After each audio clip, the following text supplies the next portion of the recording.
I just got the newest official NES game ever released.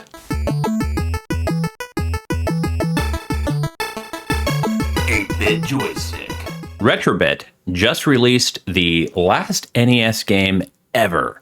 It is their version of Rodland, which is based on a 1990 arcade game. It was released in Japan and Europe, but we never had an official North American release until now.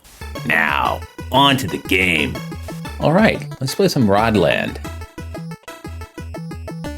By the way, does anyone know who this is? This is Charles R. Drew. He was a badass scientist, but I sort of like it because it looks like sort of like an indie rock band. Let's play some Rodland. All right, I am playing this on my retro USB AVS. Rit and Tam, your mom has been kidnapped by a monster. A is jump, B is attack. All right, now I know how to play.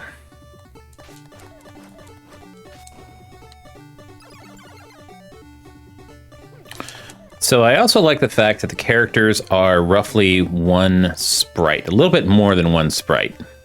So even though this game came out in 1990 in Japan and then Europe, however, it did not come out in the US. So I never got to play it. So Nintendo of America would force game companies to really,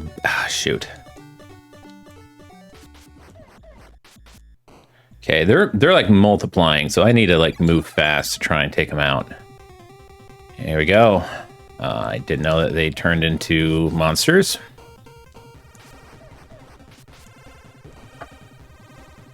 I'm just gonna get the flowers.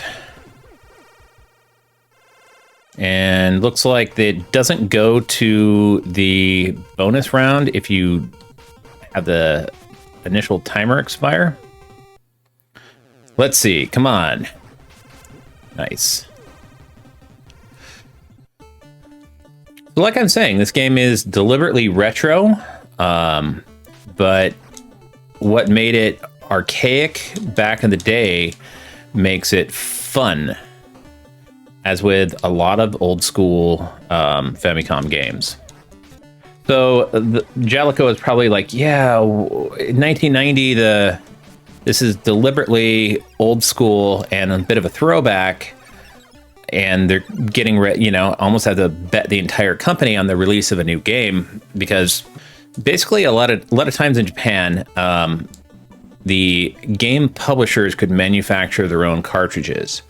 So they had their own factories. They could have do their own, Nintendo would get a cut of the profit, but in Japan, publishers didn't have to literally bet the farm on the entire company. In the US, so with Nintendo, in the US, game developers had to hire Nintendo to manufacture the cartridges. So whether a game sold or not, Nintendo made the same amount of money. However, the company had to really invest heavily. And so there was risk involved in releasing games for the NES, and if they didn't sell, it could put a company in dire straits. So this is a bit of a retro throwback in 1990, and I could definitely see why Jellicoe didn't take the financial risk to make it in 1990, when the American game market was getting so obsessed with the next generation hardware. But it's like, but this is awesome. So what was archaic in 1980 is just adorable and deliciously retro. I should have used that icon to attack him. I think the arcade of this came out for Evercade.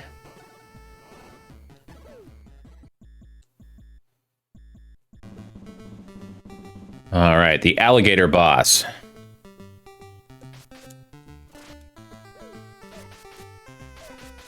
I'm gonna keep my distance and use turbo. Shoot. So you do have a projectile attack, but it's really limited in length with you shoot stars, I guess. Come on. My alligator foe. It's gonna come down here. Okay, last one. Nice. So I do like the fact that Retrobit is going in actually licensing new games or games that haven't been released in the US and giving them an actual distribution. There's also a Game Boy game. I don't know why so I actually bought this with, like, you know, my own money. And Retrobit, if you want to send me review copies, I will absolutely review any retro game. By the way, any game publisher, send me a review copy, and you don't even have to send me the copy. You could send me, you know, a ROM file. Let's see, let me pay attention to the screen, as I don't want to get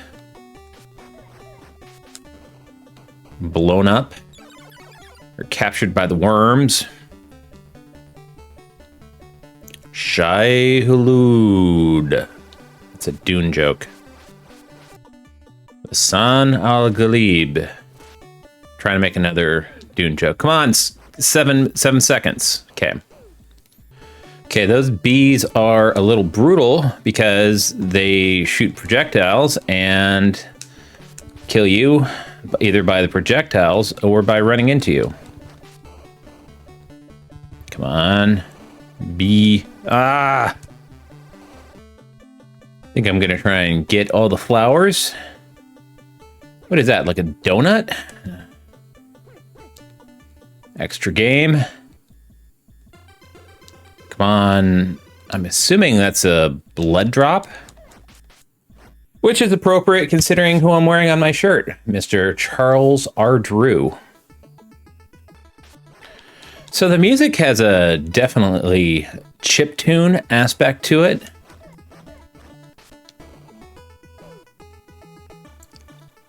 When I say that, it's sort of like chiptune music. Like, I'm not just talking about, you know, made for an NES sound chip or Game Boy sound chip. I'm talking about it's not trying to sound like regular music. They're trying to make it really sound like, you know, synthesizer, MIDI 8-bit synthesizer stuff. I said synthesizer twice. Ah!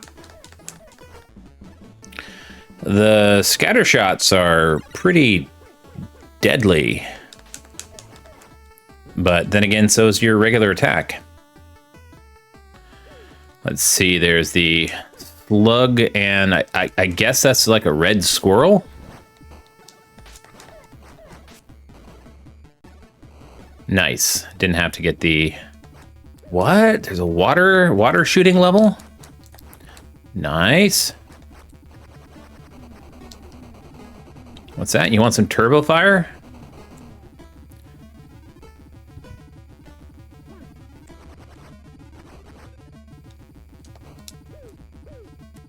Oh, shoot.